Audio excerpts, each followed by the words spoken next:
Hi, folks. This is Don Meissner with the North Country Fishing Report.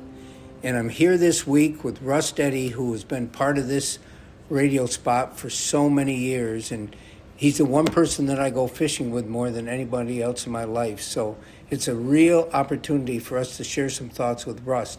So, Russ, you've been thinking about us getting together this week. So tell me what's been on your mind. Well, first of all, I want to say hello, Don, and Happy New Year. I haven't seen you in a long time. It's great to see one another. Happy New Year to everyone out there.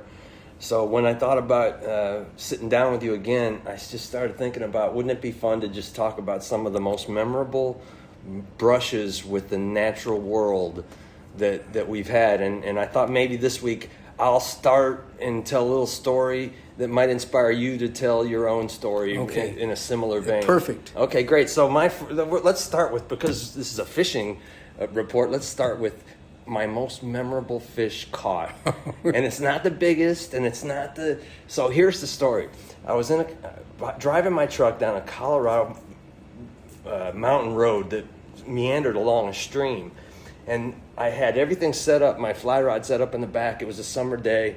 And I was just sort of going with the wind wherever I could go. And I'm driving right along the stream, and I could see out in the stream, it wasn't very deep, about 2 feet deep, there was a really nice big fish just all by itself. And I thought, okay, let's see what happens. And it was really going to be tough because this fish was right out in the perfect sunlight, and it was wide open area. So I pulled the truck over. I was downstream. I didn't have to get my waders on because I had wading boots and it was warm enough. I got in the water behind the fish and I could still see it. And I had to have I tied on a stimulator. I'll never forget, a stimulator is this orange fly that is the mayfly of a stonefly. And it's real popular and it works out there really well. And I thought, dry fly, I got to see if I can catch this fish on a dry fly. But it was going to be difficult because it had great vision from where it was. There were no obstructions. It was right out in the middle of the river. So I had to sneak up behind it. And then I really quietly, I had to watch my shadow.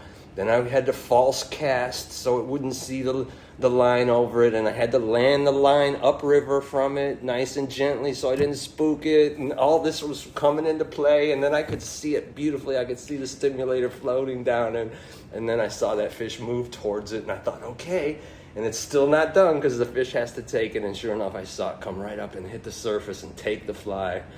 And then the fight was on. And it was not the most memorable fight, but it was a beautiful, sun-splashed, perfect moment. I got the fish right by my side. I didn't even need to net it. I just reached down and grabbed it, released the fly. I held it for a minute and just pure amazement, and set it back in the river and watched it swim away. And it was not, like I said, it was probably about a 16 or an 18-inch rainbow trout that was just extraordinary. I've caught bigger fish and I've caught more fish. It was only one, but it was the most memorable. So that's really interesting because I always talk about what makes a certain fishing trip memorable. What do we remember about the times that we go fishing? There's so many elements there that you talked about, the sneaking up, the perfect drift that you had to make, and the fact that you had to cast so that wouldn't see the shadow of the line going overhead. I mean, there's so much to that. But this is great. You know, I've had so many experiences in my life fishing, and it made me think, as you were telling this story about this beautiful day out in Colorado, I got to tell people about this one thing that I've never really shared with anybody much, except Linda. I tell her these great experiences. But anyway, I had gone out to Alberta to try to fish for giant lake trout in this incredible lake out there, Lake Athabasca.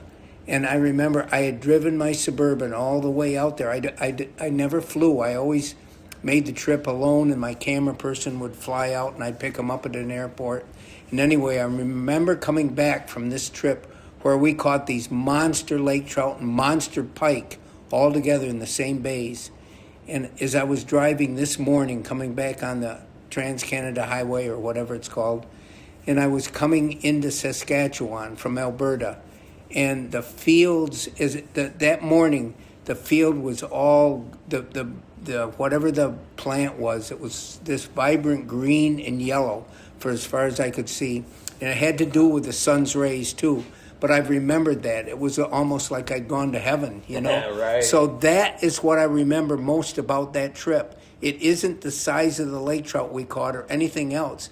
It's that almost spiritual moment that I had because I had gone fishing to this wonderful place.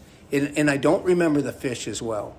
But I don't know if this mimics. This was a great experience. But anyway, I really appreciate you telling everybody about that. And that's what we've tried to explain, what the role fishing plays in our life. You know, in our life is a number of days and moments, and it's.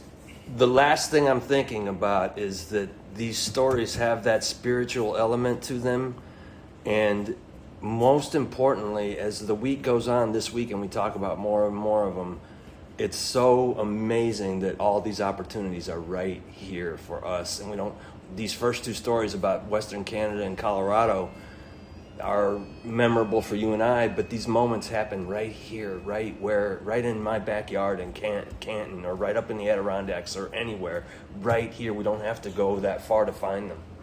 That's a great point, and that's what I've been trying to say for so long, that this area that we live in offers so many special rewards that I've never found anyplace else. It really is a special area. Well, folks, this is Russ Eddy and Don Meissner with the North Country Fishing Report. We'll see you next time.